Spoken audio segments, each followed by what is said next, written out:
Hello aspirants, welcome back to VIPS academy. నేను మీ Ashok. So మనకి చాలా కాంపిటేటివ్ ఎగ్జామ్స్కి నోటిఫికేషన్స్ అనేది రాబోతున్నాయి కాబట్టి ఇండియన్ జోగ్రఫీకి చాలా డిమాండ్ ఉందండి. చాలామంది స్టూడెంట్స్ కూడా ఇండియన్ జోగ్రఫీ కోర్స్ రిక్వెస్ట్ చేస్తున్నారు. సో మీకోసం ఒక best Indian geography foundation course తీసుకొస్తున్నాను. సో ఈ వీడియో ఇస్ కంప్లీట్లీ ఫ్రీ. ఇది మన విఐపి లెర్నింగ్ యాప్లో ఉంటుంది అండ్ అలాగే మన యూట్యూబ్ ఛానల్లో కూడా అప్లోడ్ చేయడం జరుగుతుంది. మీరు ఈ వీడియో చూడండి. ఇదే వీడియో మాదిరిగా మన కోర్స్ అంతా, అంటే ఇండియన్ జోగ్రఫీ ఏదైతే డీల్ చేస్తున్నామో ఈ సిరీస్ అంతా కూడా మనకి ఇంట్రెస్టింగ్‌గా విత్ ఇమేజెస్ పెట్టి చెప్పడం జరుగుతుంది. So let's begin. సో చూడండి, ఫస్ట్ మనకి యూనిట్ 1 ఇక్కడ మనం ఏం డిస్కస్ చేసుకోబోతున్నామంటే ఇండియా యొక్క లొకేషన్ డిస్కస్ చేసుకోబోతున్నామండి. ఇది ఎవరెవరికి హెల్ప్ అవుతుంది? UPSC examination, APPSC, TGPSC, SSC examinations like CGL, CHSL, banking examinations, IBPS PO కానివ్వండి, SBI PO, clerk examinations, railway examinations etcetera. ఎక్కడైతే మనకి ఇండియన్ జియోగ్రఫీ సిలబస్ మెన్షన్ చేశారో అక్కడ అంతటి కూడా హెల్ప్ అవుతుందన్నమాట. రైట్. సో ఫస్ట్ మనం చూద్దాం. మనకి మన వరల్డ్ ఉంది. మన వరల్డ్ ఎక్కడుందండి? మన మిల్కీ వే గ్యాలక్సీలో we have our solar system. Solar system చుట్టూ మనకి అంతకుముందు 9 ప్లానెట్స్ రివాల్వ్ అవుతూ ఉండేవి. దాంట్లో మనకి ప్లూటోని 2006లో ఇంటర్నేషనల్ ఆస్ట్రోనామికల్ యూనియన్ వాళ్ళు అదొక డ్వార్ఫ్ ప్లానెట్ కింద కన్సిడర్ చేశారు కాబట్టి 8 ప్లానెట్స్ మనకి చుట్టూ తిరుగుతూ ఉంటాయన్నమాట సూర్యుడి చుట్టూ. ఓకేనా? అది మన సోలార్ సిస్టమ్. దాంట్లో 1 planet is our earth. So ఇక్కడ కనిపించేదే మన భూమి. ఓకేనా? సో మన భూమి ఫస్ట్ ఏ షేప్‌లో ఉంటది? చాలామంది ఇలా ఎగ్జాక్ట్‌గా గుండ్రంగా ఉంటదని చెప్పేసి అనుకుంటారు. But the shape of the earth, ఎవరన్నా మిమ్మల్ని what is the shape of the earth అని అడిగితే మీరేం చెప్పాలి? ఆబ్లేట్ స్పియరాయిడ్ అని చెప్పాలి, లేదా జియాయిడ్ షేప్ అని చెప్పాలన్నమాట. ఓకేనా? ఎగ్జాక్ట్‌గా రౌండ్‌గా మన భూమి అనేది ఉండదు. So this is the basic point. ఓకేనా? అంటే మన ఇండియా యొక్క లొకేషన్ డిస్కస్ చేసుకునే ముందు ఐ జస్ట్ వాంట్ టు కొన్ని బేసిక్స్ నేను మీకు తీసుకొద్దాం అని చెప్పేసి నేను తీసుకొస్తున్నాను అనమాట. ఎక్కడ మన గ్యాలక్సీ నుంచి జూమ్ చేసుకుంటూ తీసుకొస్తున్నా ఇండియాలోకి. ఓకేనా? సో ఇది మన ఎర్త్. ఓకేనా? ఎర్త్ యొక్క షేప్ గురించి మీకు తెలుసుకున్నారు ఇప్పుడు. చూడండి, నెక్స్ట్ ఎర్త్ మీద మనం కొన్ని ఇమాజినరీ లైన్స్ డ్రా చేసుకున్నాం అనమాట. ఓకేనా? దేనికి? లాటిట్యూడ్స్ డ్రా చేసుకున్నాము అండ్ అలాగే లాంగిట్యూడ్స్ కూడా డ్రా చేసుకున్నాం. ఇప్పుడు ఫర్ ఎగ్జాంపుల్ ఒక పర్సన్ ఏదో ఒక లొకేషన్లో ఉన్నాడు అనుకోండి. మీరు గూగుల్ మ్యాప్ ఓపెన్ చేసి ఏదైనా క్యాబ్ బుక్ చేద్దాం అనుకున్నారు. మీ లొకేషన్ ఎలా తెలుస్తుంది అంటే ఈ కోఆర్డినేట్స్ వల్ల తెలుస్తుందనమాట. అది మనం గీసుకున్నాం. ఓకేనా? Imaginary lines latitudes and longitudes గీసుకోవడం వల్ల అది మనకొస్తుంది. అండ్ అలాగే వీటి వల్ల మనకి డిఫరెంట్ టైమ్ జోన్స్ ఏర్పడడం జరిగాయన్నమాట. సో మనకు ఒక్కొక్క ప్లేస్‌లో ఒక్కొక్క టైం ఉంటుంది కదా! అలా. రైట్. సో అవి పక్కన పెట్టేద్దాం. సో మన ఎర్త్‌ని, అంటే ఒక స్పియర్ షేప్ ఉందనుకోండి, దాన్ని హాఫ్‌గా కట్ చేసే ఇమాజినరీ లైన్ ఏది అంటే ఈక్వేటర్. దాన్నే తెలుగులో భూమధ్య రేఖ అని చెప్పేసి అంటారు. దీని పైన ఉండేది, అంటే మన ఆ స్పియర్‌ని ఇట్లా కంప్లీట్ స్పియర్ ఉందనుకోండి నా దగ్గర, నేను దాన్ని మధ్యలో కట్ చేస్తే పైన ఉండేది మనకి నార్దర్న్ హెమిస్ఫియర్, కింద ఉండేది సదర్న్ హెమిస్ఫియర్. ఓకేనా? ఇప్పుడు మన భూమి ఎక్కడుందండి? కంప్లీట్‌గా మనకి నార్దర్న్ హెమిస్ఫియర్‌లోనే ఉందన్నమాట. ఓకేనా? మన భూమి కంప్లీట్‌గా ఈ పైన పైన చిప్ప ఉంది కదండీ! ఫస్ట్ పైన హాఫ్ ఉంది కదా! పైన హాఫ్‌లో మన భూమి ఉందన్నమాట. ఓకేనా? సో చూద్దాం. ఇదే భూమిలో మనకి 7 కాంటినెంట్స్ మరియు 5 ఓషన్స్ ఉన్నాయన్నమాట. ఓకేనా? మీకు ఇవన్నీ గూడా జూసుకున్నట్లయితే పజిల్ ముక్కల్లాగా కనిపిస్తున్నాయి గదా! అలాగే ఒక సైంటిస్ట్ అతను ఏం డిస్కవర్ చేశారు అంటే ఆల్ఫ్రెడ్ వెగెనర్ అనే పర్సన్. మీరిక్కడ చూడండి, ఈ ఆఫ్రికా అండ్ అలాగే ఈ సౌత్ అమెరికాని ఇట్లా జాయిన్ చేస్తే ఎగ్జాక్ట్‌గా పజిల్ ముక్క జాయిన్ అయ్యేలాగా కనిపిస్తుంది గదా! సో అతను ఏం చెప్పారు అంటే ఇప్పుడున్న కాంటినెంట్స్ అన్నీ గూడా ఒకప్పుడు ఒక సింగిల్ సూపర్ కాంటినెంట్ లాగా ఉండేది. దాని పేరే పాంజియా అని జెప్పేసి అన్నారనమాట. అలా మనకి కొన్ని మిలియన్స్ ఆఫ్ ఇయర్స్ తర్వాత ఒక్కొక్కటి అలా స్ప్లిట్ అవ్వుకుంటూ మనకి కాంటినెంట్స్ అండ్ ఓషన్స్ ఫార్మ్ అయినాయన్నమాట. ఓకేనా? సో ఓవరాల్‌గా మనకి ఎన్ని కాంటినెంట్స్ ఉన్నాయండి? 7 కాంటినెంట్స్ ఉన్నాయి. వాటినే తెలుగులో ఖండాలు అంటారనమాట. 7 ఖండాలున్నాయి. 5 ఓషన్స్ ఉన్నాయి, లేదా 5 సముద్రాలున్నాయన్నమాట. అవేంటివండి మనకి? Asia, Africa, North America, South America, Europe, Antarctica and Australia. And ఓషియన్స్‌ని ఎలా గుర్తుపెట్టుకోవచ్చు మీరు? పైసా అని గుర్తుపెట్టుకోవచ్చు. ఓకేనా? పీఏఐఎస్ఏ అంటే P for Pacific Ocean, A for Atlantic Ocean, I for Indian Ocean. ఓకేనా? The only ocean that is named after a country అంటే దట్ ఈస్ ఇండియన్ ఓషన్ అండి. ఓకేనా? అంటే మన ఇండియా ఇది కదా!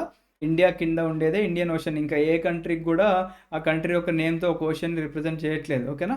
So this is Indian Ocean. ఓకేనా? PAI. Next yes ఏంటండి? Southern ocean. Next A for Arctic ocean అనమాట. ఓకేనా? 5 ఓషన్స్ ఉన్నాయి.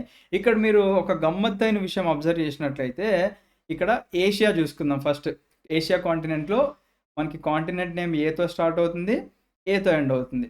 ఆఫ్రికా తీసుకున్నట్లయితే ఏతో స్టార్ట్ అవుతుంది, ఏతో ఎండ్ అవుతుంది. అలాగే అమెరికా ఓకేనా, నార్త్ అండ్ సౌత్ అమెరికాలు తీసుకున్నట్లయితే ఏతో స్టార్ట్ అయ్యి ఏతో ఎండ్ అవుతుంది. ఆస్ట్రేలియా ఏతో స్టార్ట్ అయ్యి ఏతో ఎండ్ అవుతుంది. అంటార్క్టికా ఏతో స్టార్ట్ అయ్యి ఏతో ఎండ్ అవుతుంది. అంటే this is not important for exam, but just నేను ఇండియా లొకేషన్ తెలుసుకునే ముందు బ్రీఫ్ చేస్తున్నాను అనమాట మీకు. ఏంటి, ఏం జరుగుతుంది అని చెప్పేసి, రైట్? ఓకే, నెక్స్ట్ చూడండి. మన కాంటినెంట్స్ సైజ్ వైజ్‌గా చూసుకున్నట్లయితే ఏది పెద్ద కాంటినెంట్ అంటే Asian continent is the largest అనమాట. ఓకేనా? దాని తర్వాత మనకి ఆఫ్రికా, దాని తర్వాత నార్త్ అమెరికా, దాని తర్వాత సౌత్ అమెరికా, దాని తర్వాత అంటార్క్టికా, దాని తర్వాత యూరోప్ అండ్ దాని తర్వాత ఆస్ట్రేలియా. దీన్నే ఓషియానియా అని కూడా పిలుచుకుంటారనమాట. ఓకేనా? అది పాపులేషన్ వైజ్‌గా చూసుకున్నట్లయితే ఏషియా మనకి పెద్దది. ఆబ్వియస్లీ మనకు తెలుసు. Because 2 biggest populated countries like India and China ఇక్కడే ఉన్నాయి. సో ఫస్ట్ ఏషియా వస్తది, సెకండ్ ఆఫ్రికా వస్తది. అండ్ పాపులేషన్ వైజ్‌గా మనకి ఇక్కడున్న యూరోప్ పైకొచ్చేసింది. చూడండి, థర్డ్ ప్లేస్‌కొచ్చింది. తర్వాత north America, South America, Australia and Antarctica. So Antarctica అనేది మనకి అక్కడ మంచు, ఐస్ అంతా ఉంటుంది కాబట్టి ఎక్కువ జనాలు నివసించరనమాట. ఓకేనా? సో మీకొక బేసిక్ ఐడియా వచ్చింది కదా! సో ఇందాక చెప్పాను కదా! ఇండియా అనేది ఎంటైర్‌లీ నార్దర్న్ హెమిస్ఫియర్‌లో ఉంటుంది. ఓకేనా? దిస్ ఈజ్ 0 డిగ్రీస్ లేదా ఈక్వేటర్. ఓకేనా? భూమధ్య రేఖ పైన చూసుకున్నట్లయితే మనకి ఇండియా ఒక లొకేషన్ కనిపిస్తుంది. ఇంకా క్లారిటీగా కావాలంటే మీరు ఇక్కడ చూసుకోవచ్చు. This is equator, this is India. ఓకేనా? ఇప్పుడు ఈ ఇండియా యొక్క లొకేషన్ మనం తెలుసుకోబోతున్నాం అనమాట. ఓకేనా? సో మనకి ఈక్వేటర్ ఉంటుంది. పైన ట్రాపిక్ ఆఫ్ క్యాన్సర్ ఉంటుంది. కింద ట్రాపిక్ ఆఫ్ క్యాప్రికార్న్ ఉంటుందన్నమాట. ఓకేనా? సో దిస్ ఈజ్ ఈక్వేటర్ అంటే 0 డిగ్రీస్, పైన ట్రాపిక్ ఆఫ్ క్యాన్సర్, కింద ట్రాపిక్ ఆఫ్ క్యాప్రికార్న్ ఉంటుందన్నమాట. సో మీరు చూడండి, ఈ 0 డిగ్రీస్ ఉంది. ఇక్కడ ఒక 30 డిగ్రీ లైన్ కనిపిస్తుంది కదా! మధ్యలో ట్రాపిక్ ఆఫ్ క్యాన్సర్ అనే లైన్ కనిపిస్తుంది. అంటే మనం ఆల్మోస్ట్ మనం ఈక్వేటర్ దగ్గరలో ఉన్నట్టు మనం. ఓకేనా? ఈక్వేటర్ దగ్గరలో ఉన్నట్టు. సో వీటి యొక్క ఇండియా యొక్క కోఆర్డినేట్స్ చూసుకుందాం మనం. సో ఇండియా యొక్క మెయిన్ ల్యాండ్ మనం కన్సిడర్ చేసుకున్నట్లయితే, ఓకేనా? మన ఇండియా యొక్క మెయిన్ ల్యాండ్ అనమాట. ఓకేనా? అంటే మనం ఈ యొక్క అండమాన్ అండ్ నికోబార్ ఐలాండ్స్ కానివ్వండి, లక్షద్వీప్ ఐలాండ్స్ కన్సిడర్ చేయకోకుండా ఇండియా యొక్క మెయిన్ ల్యాండ్‌ని మనం కన్సిడర్ చేసుకున్నట్లయితే ఇండియా లొకేషన్ ఎక్కడుందండి అంటే మనకి 8 డిగ్రీస్ 4 మినిట్స్ నార్త్‌లో ఉందన్నమాట. ఓకేనా? అంటే మనం ఆల్మోస్ట్ ఈక్వేటర్ దగ్గర నుంచి మీరు డివైడ్ చేసుకోండి ఇక్కడ. మీరు ఇమాజినరీగా డివైడ్ చేసుకుంటే ఇక్కడ 5, 10, 15, 20, 25, 30 అలా డివైడ్ చేసుకుంటే ఆల్మోస్ట్ ఇక్కడికొచ్చేసరికి 10 కన్నా బిలోనే వస్తది కదా! అందుకే మనకి ఇక్కడ 8 డిగ్రీస్ 4 మినిట్స్ నార్త్ లాటిట్యూడ్‌లో మన యొక్క ఇండియా. ఓకేనా? ఇండియా యొక్క కన్యాకుమారి లొకేషన్ ఉంటదనమాట ఇక్కడ. ఓకేనా? అండ్ పైన చూసుకున్నట్లయితే ఎక్కడుంది మనకి 37 డిగ్రీస్ 6 మినిట్స్ నార్త్ లాటిట్యూడ్‌లో మన ఇండియా ఉందనమాట. అంటే బిట్వీన్ 2 లాటిట్యూడ్, ఇది చాలా కాంపిటేటివ్ ఎగ్జామ్స్‌లో అడిగారండి క్వెషన్.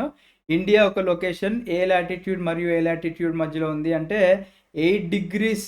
ఓకేనా? 8 డిగ్రీస్ నుంచి 37 డిగ్రీస్ మధ్యలో ఇండియా ఉందనమాట లాటిట్యూడ్స్‌గా చూసుకున్నట్లయితే. ఇప్పుడు లాంగిట్యూడ్స్ పరంగా చూసుకుందాం. అంటే ఈ నిలువు గీతలు చూసుకున్నట్లయితే ఇక్కడ మనకి ఏం కనిపిస్తుందండి? ఇక్కడ 60 కనిపిస్తుంది. ఓకేనా? ఇక్కడ ఏం కనిపిస్తుంది? 90 కనిపిస్తుంది. అండ్ ఇది 90 దాటిపోయింది మనది. ఓకేనా? సో దిస్ ఈజ్ 90 దాటిపోయింది. సో ఇప్పుడు మనకి 60కి దగ్గరలో, ఓకేనా? అంటే 60 నుంచి కొంత దూరం మనం ట్రావెల్ అయింది కదండీ. ఇక్కడ గ్యాప్ వచ్చింది కదా! అంటే మనకి 68 డిగ్రీస్ 7 మినిట్స్ ఈస్ట్. ఓకేనా? ఈస్ట్ లాంగిట్యూడ్ ఇది. ఎందుకంటే మనకి 0 డిగ్రీస్ ఉంది చూసారా? ఈ 0 డిగ్రీస్ కన్నా ముందుండేవన్నీ కూడా ఈస్ట్ అనమాట. ఓకేనా? అందుకే మీకు ఇక్కడ 30 degrees east, 60 degrees east, 90 degrees east ఇలా వస్తాయి. వెస్ట్ సైడ్‌లోకి వెళ్తే మీకు 30 డిగ్రీస్ వెస్ట్, 60 డిగ్రీస్ వెస్ట్ ఇలా వస్తాయన్నమాట. ఓకేనా? సో అలాగ మంది 68 డిగ్రీస్ 7 మినిట్స్ ఈస్ట్ లాంగిట్యూడ్ నుంచి 97 డిగ్రీస్ 25 మినిట్స్ ఈస్ట్ లాంగిట్యూడ్ మధ్యలో ఇండియా అనేది ఉందన్నమాట. సో ఇది వెరీ ఇంపార్టెంట్ అండి. గుర్తుపెట్టుకోండి, లాటిట్యూడ్స్ అండ్ లాంగిట్యూడ్స్ పరంగా ఇండియా యొక్క లొకేషన్ బేసిస్ మీద చాలా క్వెషన్స్ అడిగారు. మీరు కంపల్సరీ ఒక బుక్‌లో నోట్ డౌన్ చేసుకోండి. ఓకేనా? దీంట్లో చాలా ఇంపార్టెంట్ పాయింట్స్ ఉంటాయండి డిస్కస్ చేయాల్సినవి. అవన్నీ కూడా నేను ఇప్పుడు డిస్కస్ చేస్తాను. ఓకేనా? యెస్. చూడండి, నెక్స్ట్ ఇప్పుడు మరి ఇక్కడ ఏంటి 6 డిగ్రీస్ ఇచ్చారు. 6 డిగ్రీస్ 45 మినిట్స్ నార్త్ లాటిట్యూడ్ ఎందుకు ఇచ్చారు అంటే మన ఇండియా ఉంది కదా! మన ఇండియాతో పాటుగా ఈ అండమాన్ అండ్ నికోబార్ ఐలాండ్స్ కూడా మన భారతదేశానికి చెందినవే. అండమాన్ అండ్ నికోబార్ ఐలాండ్స్ ఏంటి? మన యూనియన్ టెరిటరీ అనమాట. అంటే కేంద్ర పాలిత ప్రాంతం అని చెప్పేసి తెలుగులో పిలుచుకుంటూ ఉంటారు యూనియన్ టెరిటరీ అంటే. సో ఈ అండమాన్ అండ్ నికోబార్ ఐలాండ్స్ మనం ఇక్కడ జూమ్ చేసుకున్న పిక్చరే మీకు రైట్ సైడ్‌లో చూపిస్తున్నాను. దీంట్లో మనకి ఇక్కడ మనకి లాస్ట్‌లో ఇందిరా పాయింట్ అని ఎవరికైనా కనిపిస్తుందా? ఇక్కడ లాస్ట్‌లో ఉంది చూడండి.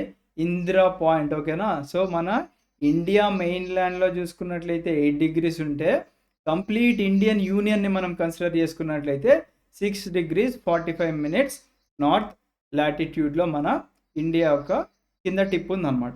ఓకేనా? సో, ఇది కూడా కంపల్సరీ మీరు గుర్తుపెట్టుకోండి. ఓకే. నెక్స్ట్ చూద్దాం. యెస్. సో, ఇప్పుడు పైనుంచి కిందకి ఈస్ట్ నుంచి వెస్ట్‌కో లేకపోతే వెస్ట్ నుంచి ఈస్ట్‌కో మన ఇండియా యొక్క లొకేషన్ అనేది మనం ఒక ఐడియా వచ్చేసిందనమాట. ఇప్పుడు ఏం చేస్తున్నాం మనం? ఇక్కడ చూసాం. ఇండియా పైన ఈక్వేటర్ పైన ట్రాపిక్ ఆఫ్ క్యాన్సర్ ఉంది అని చెప్పేసి అన్నాం కదండీ! ఈ ట్రాపిక్ ఆఫ్ క్యాన్సర్ అనేది ఓకేనా? మన ఇండియాని మనకు ఆల్మోస్ట్ హాఫ్ వేలో డివైడ్ చేసుకుంటూ వెళ్ళిపోయింది చూసారా? సో, దీని గురించి డిస్కస్ చేసుకుందాం. ఓకేనా? సో, ఇక్కడ చూడండి. ట్రాపిక్ ఆఫ్ క్యాన్సర్ ఓకేనా? దిస్ ఈజ్ ఈక్వేటర్, పైన ట్రాపిక్ ఆఫ్ క్యాన్సర్, కింద ట్రాపిక్ ఆఫ్ క్యాప్రికాన్ ఉంది కదా! ఈ ట్రాపిక్ ఆఫ్ క్యాన్సర్ అనే ఒక ఇమాజినరీ లైన్ ఇక్కడ చూడండి మన భారతదేశం మీదుగా పాస్ అవుతుంది కదా! ఇది మన భారతదేశమే కాకోకుండా ఓకేనా? అంటే మన భారతదేశం కాకుండా ఇంకొక 16 కంట్రీస్ అనమాట. అంటే ఓవరాల్‌గా 17 కంట్రీస్ మీదుగా పాస్ అవుతుంది. 3 కాంటినెంట్స్ మీదుగా పాస్ అవుతుంది చూడండి. ఇక్కడ మనకి ఏషియన్ కాంటినెంట్ మీద పాస్ అవుతుంది. ఓకేనా? నెక్స్ట్ ఇక్కడ ఆఫ్రికా మీదుగా పాస్ అవుతుంది. ఓకేనా? అండ్ నార్త్ అమెరికా మీదుగా కూడా పాస్ అవుతుంది కదా! సో, 3 కాంటినెంట్స్ మీద పాస్ అవుతుంది. 17 కంట్రీస్ మీదుగా పాస్ అవుతుంది. ఓకేనా? And water bodies 6 water bodies మీదుగా కూడా పాస్ అవుతుందన్నమాట ఇది. ఓకేనా?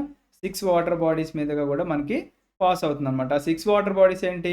ఇండియా కింద ఉండే Indian Ocean, Atlantic Ocean, Pacific Ocean, Taiwan Strait, Red Sea and Gulf of Mexico. ఓకేనా? ఇవి వాటర్ బాడీస్ అన్నమాట. ఓకేనా? ఇప్పుడు ఎగ్జామ్‌లో మన క్వెషన్ ఎలా అడుగుతారు అంటే, మన ట్రాపిక్ ఆఫ్ క్యాన్సర్ అనేది భారతదేశంలో ఎన్ని స్టేట్స్ మీదుగా పాస్ అవుతుంది అని చెప్పేసి చాలా సార్లు మోస్ట్ రిపీటెడ్‌గా అడిగిన క్వెషన్ అండి ఇది. ఓకేనా? సో, చూడండి ట్రాపిక్ ఆఫ్ క్యాన్సర్ పాస్ అయ్యే స్టేట్స్ మనం చూసుకున్నట్లయితే చాలామంది ఇక్కడ రాజస్థాన్ మీదుగా పాస్ అవ్వదు అని అనుకుంటారు. కాకపోతే ఈ చిన్న టిప్ ఉంది చూసారా? రాజస్థాన్ యొక్క కింద పార్ట్ దాని మీద నుంచి పాస్ అయితున్నా అది రాజస్థానే కదండీ! So, Gujarat, Rajasthan, Madhya Pradesh, Chhattisgarh, Jharkhand, west Bengal, Tripura and Mizoram. ఓకేనా? త్రిపుర అండ్ మిజోరాం. సో, ఈ 8 స్టేట్స్ మీదుగా మన ట్రాపిక్ ఆఫ్ క్యాన్సర్ అనేది పాస్ అవుతుంది. Which is very important. ఓకేనా? సో, ఈ ట్రాపిక్ ఆఫ్ క్యాన్సర్ అనే ఇమాజినరీ లైన్ భారతదేశంలో లేదా ఇండియాలో 8 స్టేట్స్ మీదుగా పాస్ అవుతుంది. ఇది కంపల్సరీ మీ బుక్‌లో నోట్ డౌన్ చేసుకోండి. ఓకేనా? అండ్ మనకి ఇదే కాకోకుండా మనం ఇక్కడ చూసాం. ఓకేనా? ఇప్పుడు ఈ లైన్ గురించి మనం డిస్కస్ చేసేసుకున్నాం కదా! Tropic of Cancer line. ఇప్పుడు ఇక్కడ ఇంకో లైన్ ఉంది. ఏంటి ఈ లైన్? ఈ లైన్ ఏంటంటే ఇండియన్ స్టాండర్డ్ టైమ్ అనమాట. ఓకేనా? సో, మన భారతదేశానికి కూడా ఒక స్టాండర్డ్ మెరీడియన్ ఉంది. దాన్నే ఇండియన్ స్టాండర్డ్ టైమ్ అని చెప్పేసి అంటాం. అది 82 డిగ్రీస్ 30 మినిట్స్ ఈస్ట్ లాంగిట్యూడ్‌లో ఉందన్నమాట. ఓకేనా? సో, నేను మీకు ఇక్కడ చూపిస్తాను చూడండి. అంటే ఇది మన ఇండియా లొకేషన్ చూసుకున్నట్లయితే ఇలా పాస్ అవుతుందన్నమాట. సో, అదే లైన్ మనకి ఇక్కడ కనిపిస్తుంది చూడండి. 82 డిగ్రీస్ 30 మినిట్స్ ఈస్ట్ లాంగిట్యూడ్ అనే లైన్ మన ఇండియన్ స్టాండర్డ్ టైమ్ లేదా స్టాండర్డ్ మెరీడియన్ ఆఫ్ ఇండియా. అది ఎన్ని స్టేట్స్ మీదుగా పాస్ అవుతుంది అని ఎగ్జామ్‌లో అడిగితే మీరు సింపుల్ నిమోని గుర్తుపెట్టుకోండి. ఉమా చోర్ అని గుర్తుపెట్టుకోండి. ఓకేనా? యూ ఫర్ ఏంటండి మనకి ఇక్కడ? U for Uttar Pradesh, M for Madhya Pradesh, A for Andhra Pradesh, చోర్ చోర్‌లో సీహెచ్ అంటే ఛత్తీస్‌గఢ్, ఓఆర్ అంటే ఒరిస్సా అనమాట. ఓకేనా? సో, మనకి ఇక్కడ 1, 2, 3, 4, 5 ఓకేనా? ఓవరాల్‌గా మనకి ఇక్కడ 5 స్టేట్స్ మీదుగా పాస్ అవుతుంది మన ఇండియన్ స్టాండర్డ్ టైమ్. గుర్తుపెట్టుకోండి. 8 స్టేట్స్ మీదుగా పాస్ అయ్యేది Tropic of Cancer. Very important అండి కాంపిటీటివ్ ఎగ్జామ్స్‌లో. మీరు ప్రీవియస్ పేపర్‌లు ఏమన్నా మీ దగ్గర ఉంటే మీరు ఒకసారి ఆహ్, చూడండి. దాంట్లో ఖచ్చితంగా వీటి మీద క్వెషన్స్ అనేవి పడే ఉంటాయన్నమాట. రైట్? ఓకే. సో, దీంట్లో మనం ఇంకేముంది పెండింగ్? అంటే మనకి ఈస్ట్ టు వెస్ట్ మన ఇండియా డిస్టెన్స్ ఎంత? నార్త్ టు సౌత్ మన ఇండియా యొక్క డిస్టెన్స్ ఎంత అంటే ఇది కూడా వెరీ ఇంపార్టెంట్ అనమాట. సో, మనకి ఈస్ట్ నుంచి వెస్ట్ వరకు కూడా ఓకేనా? మనకి ఈస్ట్ నుంచి వెస్ట్ వరకు ఉన్న మన ఇండియా యొక్క డిస్టెన్స్ మనం మెజర్ చేసుకున్నట్లయితే 2933 కిలోమీటర్స్ ఉంటదండి. ఓకేనా?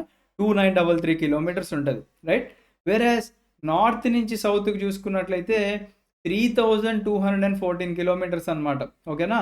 మనకి నార్త్ నుంచి సౌత్ ఎక్స్‌టెన్షనే చాలా ఎక్కువుంది. 3214 కిలోమీటర్స్ ఉంటే ఈస్ట్ నుంచి వెస్ట్కి 2933 కిలోమీటర్స్ ఉందన్నమాట. ఓకేనా? So very important. నెక్స్ట్ చూడండి, ఇంకా కాంపిటేటివ్ ఎగ్జామ్స్లో మనకి ఏమడుగుతారు అంటే, ఇప్పుడు మనం ఈ లైన్స్ గురించి చూసుకున్నాం కదా. జీరో ఉంది, ఈ జీరో దగ్గరలో మనకి ఆల్మోస్ట్ 8 డిగ్రీస్ దగ్గర మనకి ఇక్కడ చూసుకున్నాం. 8 డిగ్రీస్ దగ్గర మన ఇండియా యొక్క మెయిన్ ల్యాండ్ స్టార్ట్ అవుతుంది. దీనికి కొద్దిగా పైన, ఓకేనా, దీనికి కొద్దిగా పైన మీరు ఇక్కడ ఒక లైన్ డ్రా చేసుకుంటే అది మన అండమాన్ అండ్ నికోబార్ ఐలాండ్స్ని డివైడ్ చేసే ఛానల్ ఏది అని చెప్పేసి చాలా కాంపిటేటివ్ ఎగ్జామ్స్లో అడిగారు. అదే 10 డిగ్రీ ఛానల్ అనమాట. ఓకేనా? 10 డిగ్రీ ఛానల్ మన అండమాన్ అండ్ నికోబార్ ఐలాండ్స్ని డివైడ్ చేస్తుంది. ఓకేనా? అండమాన్ అండ్ నికోబార్ దీవులు ఏవైతే ఉన్నాయో పైన ఉండేవన్నీ కూడా అండమాన్ దీవులు, కింద ఉండేవన్నీ కూడా నికోబార్ దీవులు. దాంట్లో మనకి లిటిల్ అండమాన్ అండ్ అలాగే కార్ నికోబార్ ఇది కూడా అడిగారండి చాలా కాంపిటేటివ్ ఎగ్జామ్స్లో. లిటిల్ అండమాన్ మరియు కార్ నికోబార్ని డివైడ్ చేస్తుంది అనమాట 10 degree channel, which is very important. ఓకేనా? అంటే ఈ 10 డిగ్రీస్ డివైడ్ చేస్తుంది. అలాగే మనం కొద్దిగా పైకి వెళ్తే ట్రాపిక్ ఆఫ్ క్యాన్సర్ అనేది 23 డిగ్రీస్ 30 మినిట్స్ మనకి అప్రాక్సిమేట్గా డివైడ్ చేస్తుంది అనమాట. ఓకేనా? సో ఇవన్నీ కూడా ఇంపార్టెంట్ అండి. ఇప్పుడు మనం డిస్కస్ చేసుకునే అన్నీ కూడా కాంపిటేటివ్ ఎగ్జామ్స్కి వెరీ ఇంపార్టెంట్. ఓకేనా? మళ్ళీ ఒకసారి బ్రషప్ చేస్తా. 0 డిగ్రీస్, ఈ 0 డిగ్రీస్కి కొద్దిగా పైకి వెళ్తే మనకి 8 డిగ్రీస్ వస్తుంది. అప్రాక్సిమేట్గా గుర్తుపెట్టుకోండి, 8 అని గుర్తుపెట్టుకోండి అట్లీస్ట్. 8 డిగ్రీస్లో మన ఇండియా మెయిన్ ల్యాండ్ స్టార్ట్ అయింది. ఓకేనా? అది మనకి ఇండియా ఇక్కడ 30 ఉంది కదా, 30 దాటి వెళ్ళిపోయింది. అది మీరు బ్రెయిన్లో గుర్తుపెట్టేసుకోండి. 30 దాటి వెళ్ళిపోయిందంటే 37 డిగ్రీస్ దగ్గర మీకు మన ఇండియా యొక్క హెడ్ కట్ అవుతుంది అనమాట. ఓకేనా? ఈస్ట్ టు వెస్ట్ చూసుకున్నట్లయితే మనకి ఇక్కడ 60 to 90 మధ్యలో మన ఇండియా మెయిన్ ల్యాండ్ ఉంది. 90 దాటిన తర్వాత మన ఇండియా యొక్క నార్త్ ఈస్టర్న్ స్టేట్స్ ఉన్నాయని గుర్తుపెట్టుకోండి. సో దట్ 68 to 97 డిగ్రీస్ మధ్యలో మన ఇండియా లొకేషన్ అనేది ఉందని తెలుసుకోవచ్చు. ఈస్ట్ టు వెస్ట్ ఎక్స్టెన్షన్ వచ్చేసి 2933, నార్త్ టు సౌత్ వచ్చేసి 3214. ట్రాపిక్ ఆఫ్ క్యాన్సర్ అనేది 23 డిగ్రీస్ 30 మినిట్స్ నార్త్ లాటిట్యూడ్, అది మన భారతదేశంలో హాఫ్ వేలో కట్ చేస్తుంది విత్ 8 స్టేట్స్ అనమాట. Okay? So this is our location. సో దాన్నే ఇంకా క్లియర్గా కావాలంటే మనం ఇలా చూపించామన్నమాట. ఓకేనా? So this is our earth, equator, trophic of cancer, trophic of capricorn. ఓకేనా? And this is prime meridian. ఓకేనా? ప్రైమ్ మెరీడియన్ అంటే మనకి దాన్నే అంతకుముందు గ్రీన్విచ్ మీన్ టైం అని చెప్పేసి మనం చదువుకునే వాళ్ళం. దాన్నే ఇప్పుడు యూటీసీ అంటారు, కోఆర్డినేటెడ్ యూనివర్సల్ టైం అని చెప్పేసి అంటారు. అది 0 డిగ్రీస్ అనమాట మనకి. ఓకేనా? అంటే మనకి లాటిట్యూడ్లో 0 డిగ్రీ ఏదైతే ఈక్వేటర్ భూమధ్య రేఖ అంటామో, లాంగిట్యూడ్స్లో మనకి 0 డిగ్రీ లాంగిట్యూడ్ లైన్ని మనం ప్రైమ్ మెరీడియన్ అనేవాళ్ళం. ప్రైమ్ మెరీడియన్ అంటాం, లేదా యూటీసీ కోఆర్డినేటెడ్ యూనివర్సల్ టైం అని చెప్పేసి అంటాం. అది లండన్లో ఉన్న గ్రీన్విచ్ అనే ప్రాంతం మీదుగా పాస్ అవుతూ ఉంటుంది అనమాట. ఓకేనా? రైట్, నెక్స్ట్ చూద్దాం. ఇదే మీకు ఇంకా డీటెయిల్గా కావాలి అనుకుంటే this equator, trophic of cancer, trophic of Capricorn, పైన ఉండేది ఆర్క్టిక్ సర్కిల్, కింద ఉండేది అంటార్క్టిక్ సర్కిల్ అనమాట. ఓకేనా? ఎస్, ఇదే భారతదేశంలో మనకి అంతకుముందు న్యూస్ ఏముంది, Telangana is the youngest state of India. ఓకేనా? Telangana was the youngest state of India. అది 29th స్టేట్గా ఉండేదన్నమాట. ఓకేనా? ఓవరాల్గా మనకు అంతకుముందు 29 స్టేట్స్ ఉండేవి, 7 యూనియన్ టెరిటరీస్ ఉండేవి అనమాట. ఓకేనా? తర్వాత ఏమైందంటే ఈ జమ్మూ అండ్ కాశ్మీర్ ఏదైతే స్టేట్ ఉండేదో, అంటే 29 స్టేట్స్లో ఉన్న జమ్మూ అండ్ కాశ్మీర్ ఏదైతే ఉందో that is a part of 29 states. ఇప్పుడు దాన్ని స్టేట్ యొక్క స్టేటస్ తీసేశారనమాట. ఆర్టికల్ 370ని మనం ఆర్టికల్ 370 గురించి మీరు న్యూస్లో చూసే ఉంటారు కదా. సో అది ఆర్టికల్ 370ని అబాలిష్ చేసేసి ఈ జమ్మూ అండ్ కాశ్మీర్ ఏదైతే ఉందో ఆ స్టేట్హుడ్ని తీసేసి 2 యూనియన్ టెరిటరీస్ చేశారనమాట. అందుకే మనకి 29 స్టేట్స్ ఉన్నవి కాస్త 28 స్టేట్స్ అయినాయి. సో ఇప్పుడు మనకి 28 స్టేట్స్ ఉన్నాయి. అండ్ ఎన్ని యూనియన్ టెరిటరీస్ ఉన్నాయండి చెప్తారండి? 8 యూనియన్ టెరిటరీస్ ఉన్నాయి. అదేంటి మరి ఇప్పుడు జమ్మూ అండ్ కాశ్మీర్ స్టేట్ తీసేసినప్పుడు 7 యూనియన్ టెరిటరీస్ పాతగా ఉండేవి, మరి ఈ 2 యాడ్ చేస్తే 9 అవ్వాలి కదా, ఎందుకు 8 అంటున్నారు అంటే దానికి ఎక్స్ప్లెనేషన్ ఏంటో తెలుసా? అంతకుముందు Dadra and Nagar Haveli separate union territory ఉండేది, Daman and Diu separate union territory ఉండేదన్నమాట. ఇప్పుడు ఏం చేశారు, ఈ Dadra and Nagar Haveli plus Daman and డ్యూని ఒకటే యూనియన్ టెరిటరీ కింద కన్సిడర్ చేశారు కాబట్టి మనకి 8 యూనియన్ టెరిటరీస్ వచ్చాయన్నమాట. ఒకటి Jammu and Kashmir, 2 Ladakh, Chandigarh, Delhi, Dadra and Nagar Haveli and Daman and Diu ఒకటి, లక్షద్వీప్ ఒకటి, పుదుచ్చేరి ఒకటి, Andaman and Nicobar islands. So ఓవరాల్గా మనకి ఇక్కడ 28 స్టేట్స్ అండ్ 8 యూనియన్ టెరిటరీస్ ఉన్నాయన్నమాట. ఓకేనా? అండ్ ఇప్పుడు మన ఇండియా యొక్క మెయిన్ పాయింట్స్ చూసుకున్నట్లయితే, ఓకేనా, ఇండియా యొక్క మెయిన్ పాయింట్స్ చూసుకున్నట్లయితే అంటే ఎక్స్ట్రీమ్ పాయింట్స్ మనం చూసుకున్నట్లయితే మనకి ఇండియా యొక్క మెయిన్ ల్యాండ్‌లో ఓకేనా? మనకి ఈస్ట్ సైడ్‌లో ఏముంటదండి? అరుణాచల్ ప్రదేశ్ ఉంటది. అరుణాచల్ ప్రదేశ్‌లో కిబితు అనే ప్రాంతం మన eastern most point of India. ఓకేనా? మన భారతదేశంలో తూర్పు సైడ్‌లో అతి ఎక్స్‌ట్రీమ్ పాయింట్ ఏది అంటే కిబితు అనే ప్లేస్. మరి ఎక్స్‌ట్రీమ్ వెస్ట్‌లో ఉన్న పాయింట్ ఏంటి అంటే గుజరాత్‌లో ఉన్న గుహర్ మోటి అనే ప్రాంతం that is the extreme western most point of India. For northern most point of ఇండియానే మనం ఇందిరా కోల్ అని చెప్పేసి అంటామనమాట. ఓకేనా? అది సియాచిన్‌లో ఉంటది. Okay. Which is in Ladakh. దాన్నే ఇందిరా కోల్ అంటాం. సదర్న్ మోస్ట్ పాయింట్ మనకి 2 ఉంటాయి. ఇండియా యొక్క మెయిన్ ల్యాండ్ కన్సిడర్ చేసుకున్నట్లయితే కన్యాకుమారి అంటున్నాం మనము. అదే కంప్లీట్ ఇండియన్ యూనియన్ తీసుకున్నట్లయితే మనం ఇందాక చెప్పుకున్నాము ఇందిరా పాయింట్. ఇక్కడ మనకు ఒకటి ఇచ్చారు కదండీ! ఇక్కడ 6 డిగ్రీ వచ్చింది కదా మనకి. ఈ 6 డిగ్రీ అనేది మనకి ఇందిరా పాయింట్ అన్నమాట. ఓకేనా? సో, అది. సో, ఇది ఇందిరా పాయింట్. కాకపోతే 2004లో ఏమైందంటే, ఈ ఇందిరా పాయింట్ అనేది ఒక సునామీ వచ్చినప్పుడు సబ్మర్జ్ అయిపోయిందనమాట. మునిగిపోయింది ఇందిరా పాయింట్ అనేది. ఓకేనా? నెక్స్ట్ ఇదే గాకోకుండా మన ఇండియా యొక్క టెరిటోరియల్ ఎక్స్‌టెన్షన్ మన మెయిన్‌లాండ్ మన భూమి మీదే కాకోకుండా అంటే ల్యాండ్ ఏరియానే కాకోకుండా ఫర్దర్‌గా మనకి సీకి గూడా ఓకేనా? సీలో ఒక 12 నాటికల్ మైల్స్ అంటే అబౌట్ 21.9 కిలోమీటర్స్ ఈ కోస్ట్ నుంచి గూడా మనకి ఎక్స్టెండ్ అవుతుందన్నమాట. ఓకేనా? మన ఇండియా యొక్క కోస్ట్ నుంచి 12 నాటికల్ మైల్స్ లేదా 21.9 కిలోమీటర్స్ ఎక్స్టెన్షన్ కూడా మనకి కనిపిస్తుందన్నమాట. ఓకేనా? మనకి ఒక నాటికల్ మైల్ అంటే ఎంత? ఒక స్టాట్యూట్ మైల్ అంటే ఎంత? మనకి ఇక్కడ కనిపిస్తుంది. ఒకవేళ ఎగ్జామ్‌లో మనకు కావాలి అనుకుంటే 1 nautical mile is equal to 1.8 kilometres అనమాట. ఇంకా ఎగ్జాక్ట్‌గా కావాలనుకుంటే 1.852 కిలోమీటర్స్ అనమాట. ఓకేనా? యెస్. సో, ఇది జస్ట్ ఇండియా యొక్క లొకేషన్ అండి. ఇంకా చాలా ఉన్నాయి మనం నేర్చుకోవాల్సింది. ఇండియా యొక్క సైజ్ గురించి నేర్చుకోవాలి. మాన్సూన్స్ గురించి నేర్చుకోవాలి. చాలా ఉన్నాయండి ఇండియా గురించి నేర్చుకోవాలి అనుకుంటే. అవన్నీ గూడా నేను మీకోసం ఇంతే డీటెయిల్డ్‌గా మంచి మంచి ఇమేజెస్ పెట్టి ఇంకా ఫర్దర్ వీడియోస్‌లో యూపీఎస్‌సి పీవైక్యూస్ కూడా నేను ఇంక్లూడ్ చేసి ఖచ్చితంగా చెప్తాను. సో, అండ్ ఇది మినిమల్ ప్రైజే పెట్టానండి స్టూడెంట్స్ రిక్వెస్ట్ మేరకు. దీన్ని 2,999, 3,999 అలా కూడా పెట్టొచ్చు. బట్ అందరికీ అఫోర్డబుల్ ఉండేలాగా 999 రూపీస్‌కే మనం ఈ కోర్స్ ఇవ్వబోతున్నాం. కంప్లీట్ ఇండియన్ జియోగ్రఫీ అండ్ ఇది మన వీఐపీ లెర్నింగ్ యాప్‌లో అవైలబుల్‌గా ఉంటుంది. మీకు ఒకవేళ ఇంట్రెస్ట్ ఉంది అనుకుంటే మీరు పర్చేజ్ చేసుకోండి. అండ్ ఈ వీడియో కూడా మీకు నచ్చినట్లయితే మీరు పర్చేజ్ చేయండి. లేదు ఇంకొక వీడియో కూడా చూస్తామనుకుంటే చూడండి. That's not a big deal. But మీరు ఇంకా కావాలి అనుకుంటే మీరు కంప్లీట్ ఫ్రీ ఎన్‌సీఈఆర్‌టీస్ ఉన్నాయండి మన దాంట్లో 6-10th వరకు ఫ్రీ ఎన్‌సీఈఆర్‌టీ వీడియోలున్నాయి. కావాలంటే అవి కూడా మీరు మన యూట్యూబ్ ఛానల్‌లో చూడండి.